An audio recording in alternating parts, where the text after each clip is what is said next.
All right, today we're going to look past the current standard of care in endocrinology.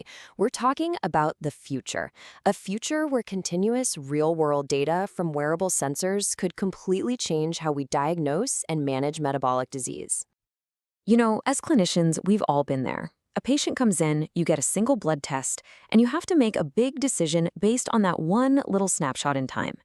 But what's really going on in the days, weeks, and months between those appointments? The honest answer, we're probably missing a whole lot. So let's break this down. A single blood draw, it's just that, a snapshot.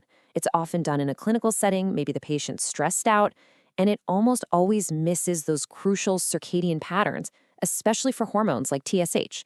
You can see how that could lead to the wrong interpretation. But continuous monitoring, that's a whole different ballgame. It captures the dynamic reality of a patient's life, giving us this rich, real-world data that shows how things like diet, behavior, and their environment are actually affecting their endocrine system. So how do we even get to that future? Well, the good news is, a blueprint already exists. We just have to look at the massive success of continuous glucose monitoring. CGM isn't just an amazing tool for diabetes, it's basically the roadmap for every wearable sensor that's going to come next. But, and this is a really key point, we have to remember this was a long, long road. The journey from that initial concept of an enzyme-based sensor way back in 1962 to the incredible closed-loop systems we have today, that took nearly 40 decades. It's a huge testament to some really persistent interdisciplinary work.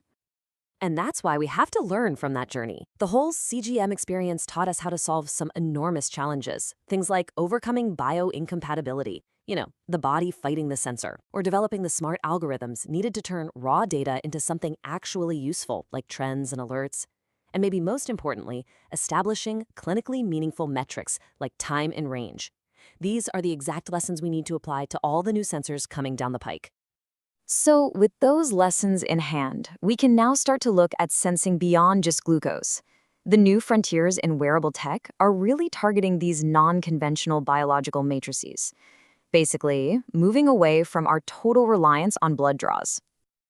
And the potential here is really spread across these different biofluids. We're talking about interstitial fluid for tracking free hormones. We're talking about sweat for electrolytes, which kind of builds on the old sweat chloride test for cystic fibrosis, and even breath for monitoring ketones like acetone, which, just think about it, could be an absolute game changer for heading off diabetic ketoacidosis before it ever starts. Let's really zero in on interstitial fluid, or ISF, for a second. This is the fluid that's all around our tissue cells. It makes up most of our extracellular fluid, and here's why it matters so much. This is the actual environment where hormones do their job. It's where they bind to receptors and make things happen. And this, right here, this is the paradigm shift. Blood tells us the total amount of a hormone, but a lot of that is bound to proteins and not active. ISF, on the other hand, reflects the bioavailable free hormone right at its site of action. This means ISF could be a functionally superior, way more clinically relevant place to measure and understand what's truly going on with endocrine activity. Okay, so this all sounds incredibly promising. But of course, getting from a cool concept to something we use in routine clinical practice is a huge leap. The research points to 5 major hurdles we absolutely have to clear to make this a reality. So, here's the roadmap for the rest of our discussion. We're going to walk through each of these hurdles one by one. The physiology, the tech barriers, the data analysis, the whole clinical validation process, and finally, the challenge of just making it all work together in the real world. Hurdle number 1 is physiology. We can't just take a blood reference range and slap it onto ISF. It won't work. The concentrations are different, usually a lot lower, and there's a time lag. It's just like the 6 to 15-minute delay we're all used to with CGM. So we've got to do that foundational work to really understand these differences and establish brand new, fluid-specific normative data. Next up, the technology itself. Right now, engineers are wrestling with this fundamental trade-off. You've got biosensors, which use things like antibodies. They're super selective. They find their target perfectly. But they often bind too tightly, which means they're slow to reset or can get gunked up. On the flip side, you have chemoresistors, which are rapidly reversible, great for continuous data, but they tend to be less selective.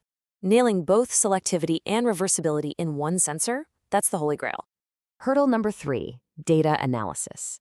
These sensors are going to produce just massive, incredibly dense data sets. And the big danger there is finding spurious correlations, seeing patterns that look really meaningful, but are actually just noise. Our machine learning models have to get a lot smarter. They need to go beyond just predicting something and actually help us establish true causal inference, which, as you can imagine, is a much, much harder problem to solve. All right, number 4, clinical validation. This is where the rubber really meets the road. It's a tough, multi-stage process to earn our trust. First, you have to establish what normal even looks like in healthy, diverse populations. Then, you have to compare the sensor data head-to-head with our current gold standards. After that, you've got to show that this new data can actually predict disease outcomes. And finally, you have to prove its value in large-scale, randomized controlled trials. No shortcuts here. And the final hurdle is integration. Let's be honest, a sensor is basically useless if it's just an isolated gadget. It has to plug seamlessly into our clinical workflows. It needs to talk to the electronic health records. It has to be designed with input from both us, the clinicians, and the patients who will use it every day. And of course, underpinning all of this is the absolute, non-negotiable need for rock-solid data security and patient privacy. So, after talking about all those challenges, you might be thinking this is a long way off. But let's shift gears. Let's move from the hurdles to the incredible clinical opportunities that are waiting for us on the other side. What's the payoff? This is where it gets really exciting. I mean, imagine personalizing obesity therapy not just based on weight, but with real-time data on metabolites and hormones to see minute by minute if an intervention is actually working. Or think about the complex workup for secondary hypertension. What if you had a wearable that gave you continuous electrolyte and steroid profiles? It could totally streamline diagnosis and help us tailor treatment like never before. These are the kinds of high-impact changes that could really transform our daily practice. So that brings us to the ultimate question. We saw CGM go from a wild concept to be absolute standard of care. Given the potential here to measure the right biomarker in the right place at the right time, it really doesn't seem to be a matter of if this is coming, but when. So the real question to think about is, how is continuous hormone profiling going to reshape the future of your clinical practice?